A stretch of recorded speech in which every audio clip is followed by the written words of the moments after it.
Saya akan membuka line telepon kembali. Silakan menelpon ke 021 573 2269 atau 021 573 769.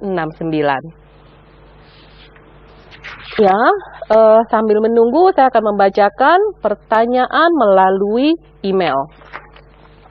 Pertanyaan melalui email dari Bapak Denny.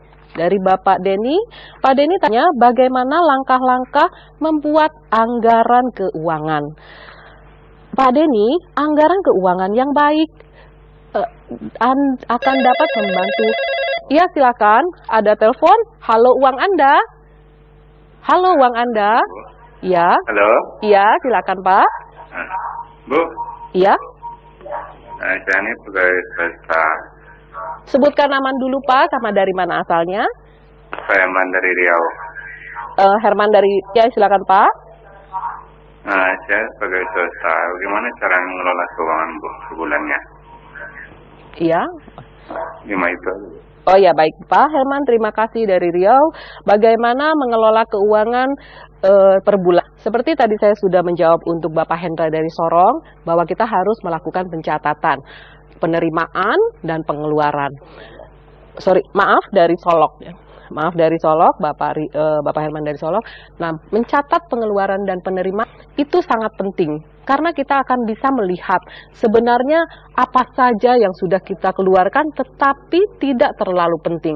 Salah satu contoh mungkin kalau di daerah seringkali kita ingin pergi makan di luar bersama keluarga. Nah, ketika makan di luar sepertinya ketika baru dikeluarkan mungkin uangnya tidak terasa terlalu besar. Mungkin hanya 100 atau 200 ribu. Tetapi kalau kita hitung dalam 1 bulan pengeluaran itu sudah cukup banyak. Kalau Bapak dan keluarga keluar untuk setiap minggu. Hal itu bisa kita alihkan melakukan hiburan atau liburan di rumah dengan menyediakan makanan di rumah. Itu salah satu contoh yang bisa dihemat. Lalu mungkin juga apabila ada pengeluaran untuk listrik, telepon, pengeluaran untuk makan, mungkin juga di rumah tapi jajannya juga banyak. Itu juga yang harus dihemat. Nah Pak, setelah kita mencatat penerimaan dan pengeluaran dan kita menjumlahkan, masih adakah saldo Bapak? Kalau penerimaan dan sama saja, maka Bapak harus melakukan penghematan untuk mulai menabung. Tetapi kalau penerimaan dan pengeluaran lebih besar dari pengeluaran, maka itu tandanya keluarga keuangan keluarga Bapak di merah. Berarti Bapak harus betul-betul memperbaiki pengeluaran. Dan apabila sudah memang ada kelebihan, buatlah mulai tujuan-tujuan keuangan. Misalnya mau mengumpulkan uang untuk nanti anak sekolah, atau barangkali di tahun depan Pak ingin membeli satu aset. Kita bisa melakukan perencanaan setelah melakukan pencatatan penerimaan dan pengeluaran. Kita melihat di situ apakah keuangan Bapak dan keluarga cukup sehat. Baik Bapak, semoga jawaban dari saya dapat bermanfaat.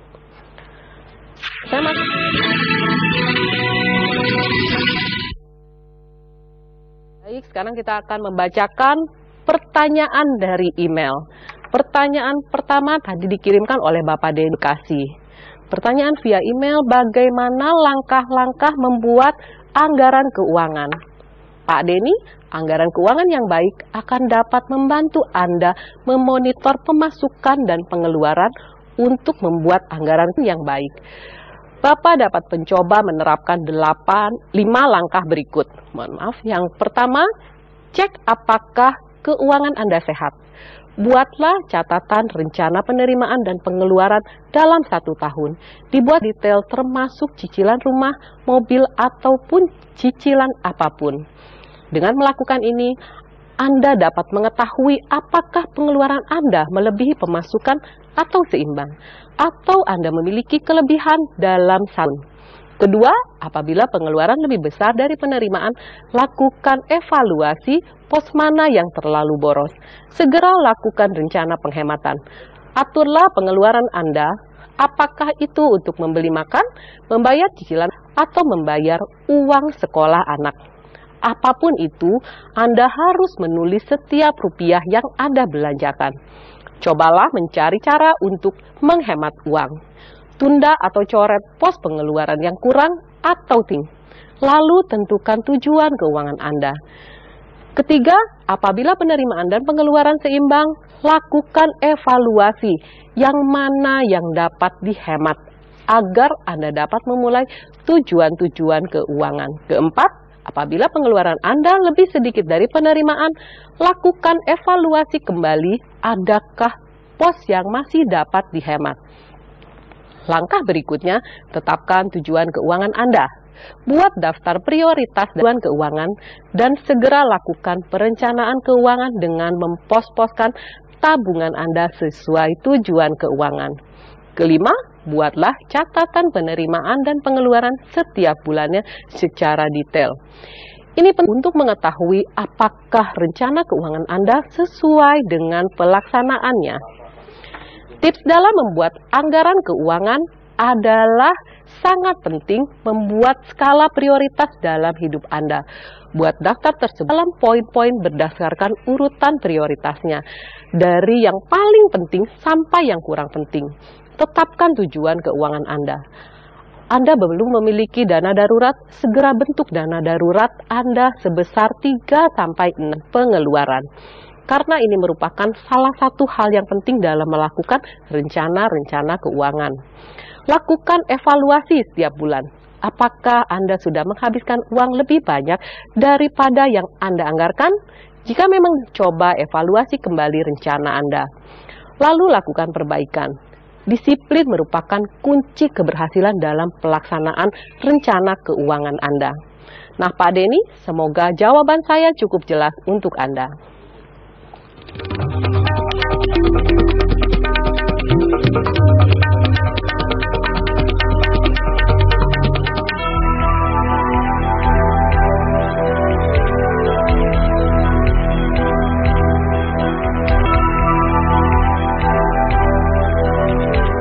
Kenapa ya keponakan saya bisa terkena demam berdarah? Padahal kan dia nggak pernah main jauh-jauh, Dok. Mainnya di rumah aja. Oh, Ibu, ini kan sekarang lagi musim hujan. Jadi kecenderungan nyamuk demam berdarah bisa berkembang biak di mana saja, bahkan semakin banyak. Bisa di dalam rumah maupun di lingkungan sekitar kita. Jadi siapapun bisa terkena penyakit ini, tidak hanya keponakan Ibu.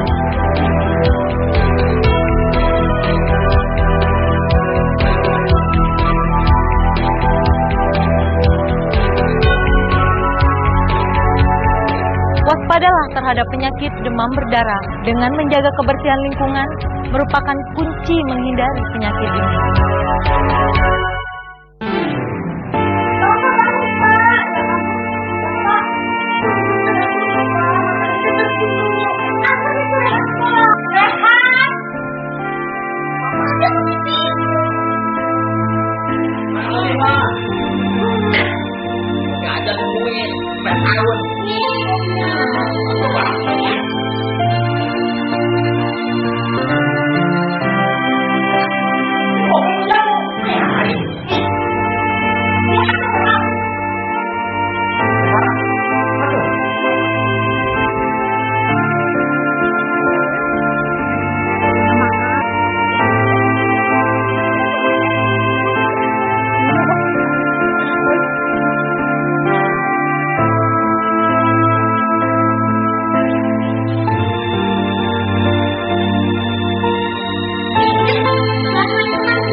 Berikut ini adalah contoh alokasi penghasilan pribadi yang dinilai sehat secara keuangan. Untuk keperluan amal, zakat, dan sedekah sebesar 2,5 sampai 10%. Pos utang atau cicilan keluarga sebesar 30 sampai 35%. Tabungan dan investasi antara sampai 30%. Dan terakhir, biaya hidup sehari-hari sebesar 5%. Biaya hidup sehari-hari sebesar 50%. Biaya hidup merupakan biaya yang penting dan pasti akan harus kita keluarkan. Alokasi 50% untuk biaya hidup merupakan alokasi maksimal. Bila ternyata alokasi tersebut tidak mencukupi, maka kita harus meninjau kembali pos-pos yang lain, lalu menentukan pos-pos mana yang harus ditekan pengeluarannya. Ingatlah, Anda harus benar-benar penuh perhitungan dalam membuat alokasi ini. Alokasi untuk pos pembayaran hutang dapat kita alihkan ke INSI bila kita tidak memiliki hutang. Dengan demikian, investasi bisa mencapai 40%. Bahkan bagi mereka yang masih bujangan, alokasi investasi boleh memiliki lebih dari 40%. Demikianlah uang Anda episode kali ini. Mudah-mudahan penjelasan saya dapat membantu Anda mengelola keuangan dengan lebih baik lagi. Bila Anda ingin mengajukan pertanyaan, kritik maupun saran, silahkan kirim ke email kami info@uanganda.or.id atau bergabung dengan grup Uang Anda di Facebook dengan alamat Uang Anda atau follow kami di Twitter di @uanganda. Kami akan memberikan souvenir bagi setiap penanya yang paling menarik permasalahannya. Saya Rina Dewilina, sampai jumpa lagi di hari dan jam yang sama hanya di TVRI. Uang Anda, kendali di tangan Anda. Ini dipersembahkan oleh